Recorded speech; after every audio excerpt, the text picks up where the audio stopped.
Ce dimanche, nous allons à la rencontre d'un homme dont le passé n'a pas connu de fleurs. Un homme qui immigre dans le continent européen en 2003 par des moyens illégaux à la recherche d'un Eldorado, mais une fois sur place, la réalité finit par le rattraper. Pas de choix pour lui car la famille est restée derrière et compte sur lui. Cet homme a dû creuser de ses propres mains pour bâtir le bonheur dont il est fier aujourd'hui. Actuellement logé dans sa suite à l'hôtel Ciudad de Móstoles à Madrid, Martin Vondor, plus connu sous le nom de président Amot, est l'un des plus grands pionniers de la diaspora camerounaise et africaine. Aujourd'hui reconnu par sa communauté comme une grande source d'inspiration grâce à ses multiples espoirs, nous partageons avec vous ce dimanche le jardin d'un homme qui a su se démarquer comme un leader dans une communauté.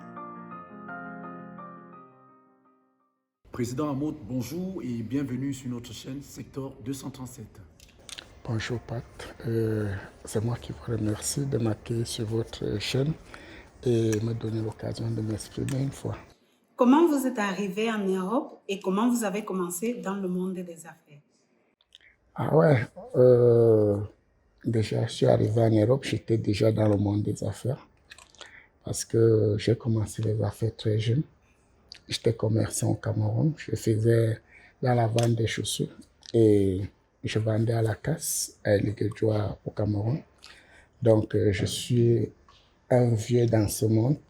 Mais par contre, l'arrivée en Europe, ça n'a pas été facile. J'ai pris le chemin qu'on appelle le chemin de la mort. Je me suis engagé sur la route. J'ai traversé plusieurs pays d'Afrique pour me retrouver au Maroc et faire la traversée comme tous ceux qui essayent aujourd'hui, malgré que beaucoup meurent. Donc, ça n'a pas été chose facile. C'était le parcours du combattant. Dieu merci, je suis là. Même comme ce chemin, je ne le conseille à personne. Habituellement, lorsqu'on m'appelle, qu'on veut prendre ce chemin, je dis toujours, je ne suis pas d'accord.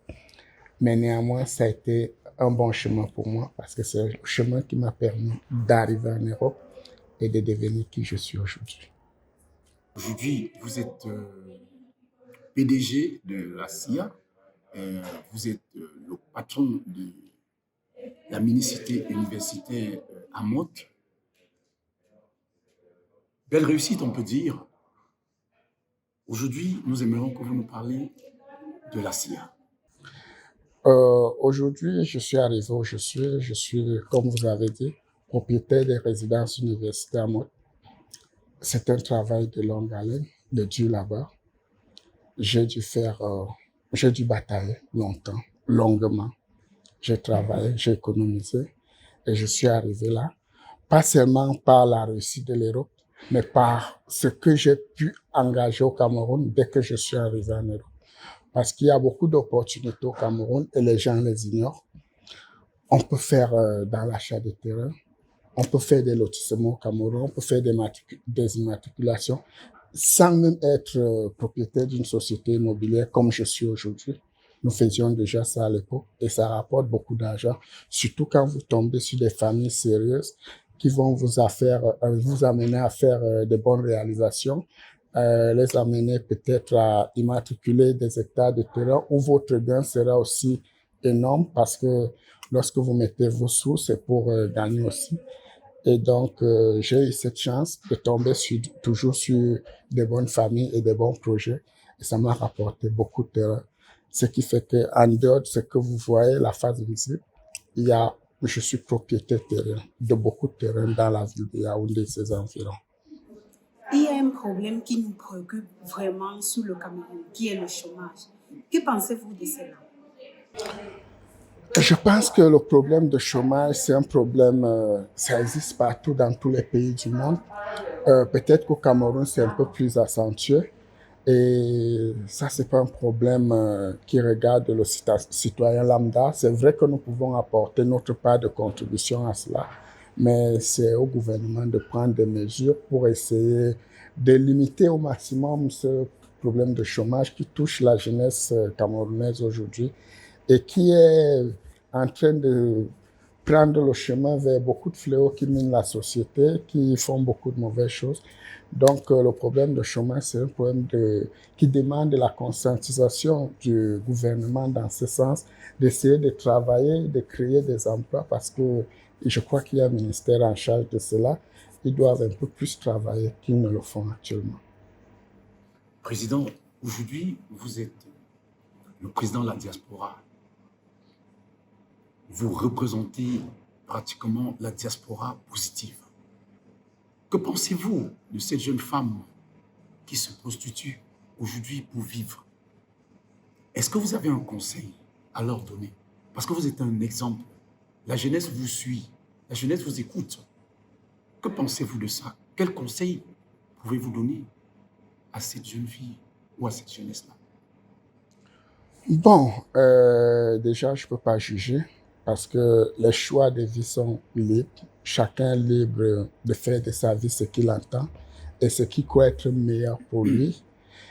Mais je ne peux pas conseiller à une jeune fille de faire la prostitution parce que c'est contre nature. C'est pas quelque chose qui est légalisé, qui est normal. Mais bon, chacun a sa vie, chacun a ses choix. Moi, je conseillerais plutôt à la jeune fille d'aujourd'hui de faire des actions, d'entrer dans l'entrepreneuriat et d'essayer de faire des choses un peu plus positives que cela. Et que pensez-vous de ces jeunes qui utilisent le porte-monnaie magique pour vouloir réussir? Alors, pour vouloir ressembler au président Amotte? Ces jeunes sont dans la perdition.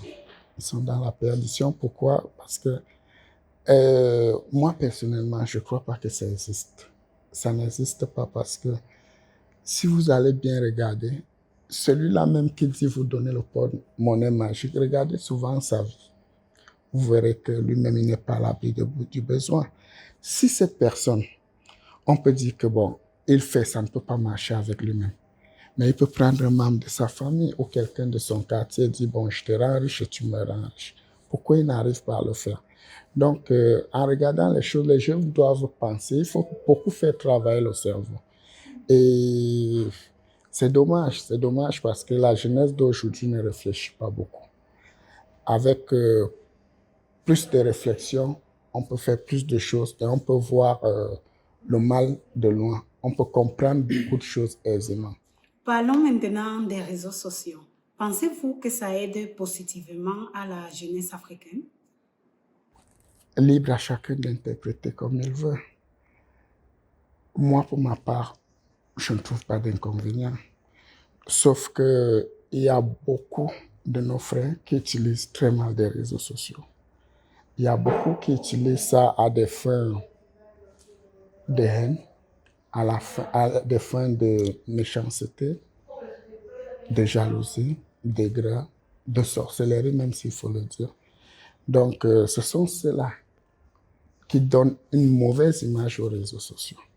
Or, les réseaux sociaux, moi, je me rappelle à l'époque, ça nous aidait beaucoup. On communiquait, on retrouvait des gens, on échangeait, on publiait nos photos, il n'y avait pas de sorciers, personne n'insultait personne.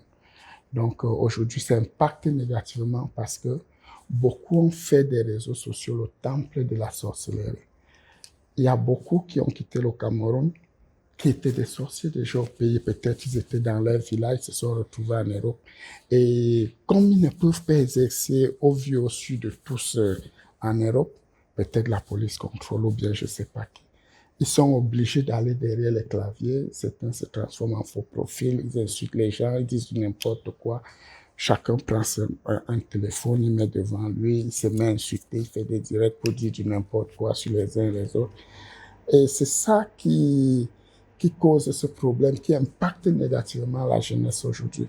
Or, à la base, c'est quelque chose de très bon, c'est quelque chose qui nous aidait, qui continue même de nous aider, surtout lorsque tu l'emploies à des fins utiles. Donc, pour moi, en toute sincérité, je ne suis pas contre.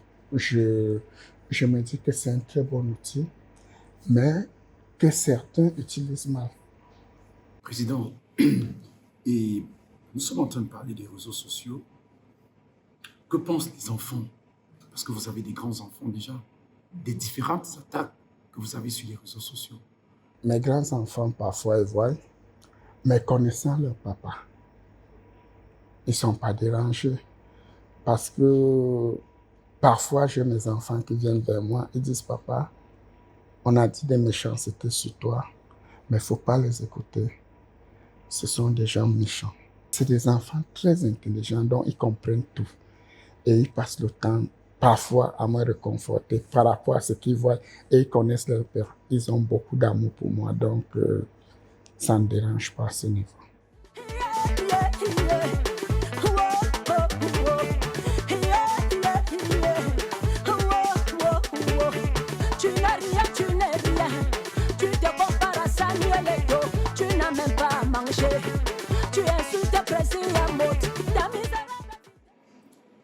Parlez-nous un peu du fameux couple Amad. Le couple Amad. Oui.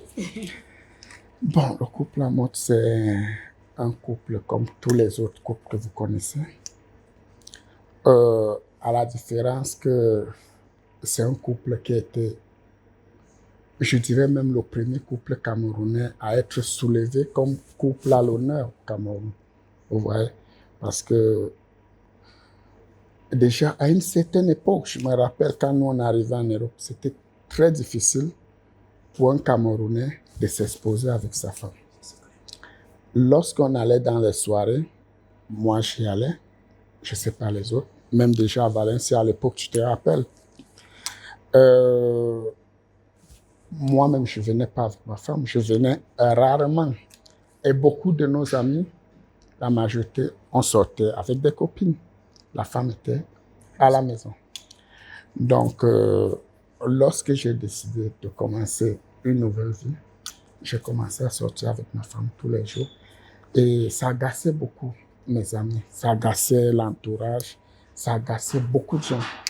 Et si vous remarquez, la plupart du temps, sur les réseaux sociaux, ceux qui me détestent profondément, ce sont les hommes. Ils me détestent pourquoi? Peut-être parce que je fais ce qu'ils n'arrivent pas à faire ou ce qu'ils n'arrivent pas à comprendre. Donc, on a commencé à se mettre comme ça, à aller partout ensemble, à faire tout ensemble. Et ça fait qu'aujourd'hui, le couple Amad, c'est une référence dans le sens de la vie de couple. Parce que je constate aujourd'hui que ce que beaucoup de gens me condamnaient, tous le font aujourd'hui. Vous verrez, la majorité des Camerounais, chacun aujourd'hui est fier de montrer sa femme, est fier de s'afficher en profil, est fier d'être partout avec sa femme. Mais sauf que beaucoup ne reconnaissent pas que c'est par là-bas que ça a commencé. Certains viennent même vouloir faire comme si c'était un défi ou la concurrence. Sauf que bon, je suis plus à ce niveau. Il y a des choses qu'on fait au début et lorsqu'on atteint un certain niveau, on laisse les autres faire. Donc, ceux-là n'arrivent pas à comprendre que c'est maintenant leur tour. Moi, je ne suis plus là parce que moi, je suis maintenant comme Roger Mila dans le football au Cameroun, au niveau de la vie de couple. Donc, je les regarde, je les apprécie même. Mais eux, jusque-là, ils ne comprennent pas. Ils croient que je suis toujours leur rival. Je ne suis plus. Donc, le couple Amad, c'est maintenant notre niveau. C'est la référence des couples, quoi. Parlant de la référence des couples, Président, vous avez soulevé les femmes. Vous avez donné de la valeur aux femmes. Je me rappelle ce fameux 10 octobre 2015. Où vous avez mis tout le monde, que ce soit l'Europe, l'Amérique, l'Afrique, d'accord avec ce sublime mariage. Président, et aujourd'hui, vous êtes avec la jeunesse sur les réseaux sociaux où vous présentez des jeux tous les jeudis, tous les mercredis, en offrant à celui qui a un meilleur projet 100 000 francs. Parlez-nous un peu de ça, président. Bon, en 2015, je décide de me marier comme tout jeune qui aspire à cela. Et donc, je décide de faire quelque chose d'incroyable. Parce qu'un an avant, j'annonce déjà sur les réseaux sociaux, tu me suis, donc tu sais que mon mariage, ça va aller très très vite. Et du coup, les gens s'intéressent. Donc, j'avais décidé de faire quelque chose d'extraordinaire. Je suis allé au Pré-Catalan, qui est l'un des meilleurs restaurants de France. Pour ne pas dire le meilleur, et qui a l'une des meilleures salles en France. J'ai pris les meilleurs cuisiniers, les meilleurs pâtissiers comme le nôtre. Je ne sais pas s'il a un rival en France. J'ai pris tout ce qu'il y avait de bon pour faire quelque chose d'extraordinaire. beaucoup ont commencé à dire, oh, il a fait ci, il a fait ça, il a vendu le pain, J'ai dit, mais c'est la folie. Vous savez, les Camerounais, ils ont ce problème de complexe. Quand ils n'arrivent pas à comprendre quelque chose, tout ce qu'ils trouvent à faire, c'est dénigrer. Et j'ai toujours mis les Camerounais au défi qu'ils aillent se renseigner pour savoir combien coûte la tête d'une personne au prix catalan. Et comme ça, ils reviendront parler. Parce que ça ne sert à rien de crier et de bavarder. Donc, j'ai voulu faire quelque chose qui était à la dimension du Camerounais qui a travaillé. Moi, quand j'ai envie de faire, soit je fais bien, soit je ne fais pas. Et quand je décide de faire, je prends mon temps, je m'organise, je m'arrange et je fais bien. Et je sais qu'en faisant bien, il y aura des haineux, il y aura des grincheux, il y aura ceux qui vont toujours essayer de critiquer parce qu'ils savent qu'ils ne pourront jamais. Bon, on dit jamais parce qu'on ne connaît pas demain, mais ils sont parfois incapables de le faire parce que c'est pas un problème de moyens. Il faut déjà avoir le cœur et la volonté. Et il faut être disponible pour prendre son temps et dire qu'on va bien faire. Parce qu'il y a beaucoup qui ont plus de moyens que moi. Ils ont même essayé. Ça n'a jamais donné. Il dit, tu vois, pourquoi Fouamout marche bien? Pourquoi ça se passe bien? C'est parce que Amout est dans son élément. C'est mon élément, j'aime ça, j'aime bien faire les choses. Donc, on ne peut pas demander à Dieu de te donner ce qu'il n'a pas prévu pour toi. C'est comme quand vous regardez tous les matchs de Samuel et tout. Vous comprenez que Samuel, c'est un don de Dieu dans le football. Il était toujours à la bonne position pour marquer le but. Ce n'est pas qu'il était le plus grand joueur, mais c'est que Dieu a dit que ça, c'est un buteur. C'est quelqu'un qui est né pour ça. C'est comme Dieu a dit que Amos, c'est un homme qui va faire toujours les grands événements et vous allez parler. Que vous parlez en bien ou en mal, c'est déjà là. Les faits sont là. Vous ne pourriez rien changer. Président, nous sommes en train d'arriver au thème de notre interview. Et nous aimerions savoir, en tant que président de la diaspora, un homme, un exemple, un bon exemple pour la jeunesse. Quels sont les conseils que vous pouvez donner à la jeunesse pour réussir? Quels sont les conseils que vous pouvez donner à un couple pour réussir? Parce que je sais qu'il y a plein de gens qui vous suivent, plein de gens qui veulent être comme le président Amout. Même s'ils ne le disent pas, mais ils ont ça dans le cœur. Quel est le conseil? Comment est-ce qu'on peut faire pour devenir comme le président Amout? Ou alors, pour être plus que le président Amout? Moi, mon premier conseil, comme je dis toujours à la jeunesse qui me suit, c'est qu'il faut toujours croire en soi. Il faut toujours être sûr de ce qu'on fait et être sûr de pouvoir arriver là où on veut. Parce que si vous ne vous donnez pas les moyens, vous n'irez jamais nulle part. Le découragement n'est pas une bonne chose. Apprenez toujours à dire « je peux ». Parce que comme je dis toujours, les seules limites que nous avons sont celles que nous nous imposons. Si nous ne nous imposons pas de limites, nous pouvons arriver où nous voulons. Évitons de penser que les autres sont plus forts que nous. Mettons toujours à l'esprit et en tête que nous sommes plus forts que les autres et que nous pouvons faire ce qu'ils ne peuvent pas faire. C'est ça d'abord le grand caractère d'un homme. Et il ne faut pas être envieux. Il ne faut pas avoir la haine en soi parce que ce sont des sentiments qui détruisent. Il faut toujours se dire qu'on est plus fort et qu'on va arriver. Ce que l'autre fait, c'est pour lui. Ce que vous faites, c'est ça qui est pour vous. Il faut travailler. Il faut créer. N'écoutons pas les aigris, ceux qui veulent toujours parler, ceux qui veulent toujours décourager, ceux qui veulent toujours nous dire que nous ne pouvons pas. Même si on vous insulte, même si on dit n'importe quoi, quand vous avez votre ligne, suivez-la, avancez. Ne vous gênez pas parce qu'il y aura toujours des gens pour vous accuser, pour dire des choses. Si même Jésus qui est venu au ciel pour nous sauver a été crucifié, combien de fois nous? Donc, nous acceptons ça, cela. Nous considérons qu'il y a certaines personnes qui, arrivées à un certain âge, n'ont pas pu faire ce que les jeunes ont encore la force de faire, vont toujours essayer de vous décourager. Ne les écoutez pas. Ne les écoutez pas. Beaucoup ont mangé leur vie dans la sauce et ils veulent aussi vous amener à l'échec pour que vous vous retrouviez dans le même panier.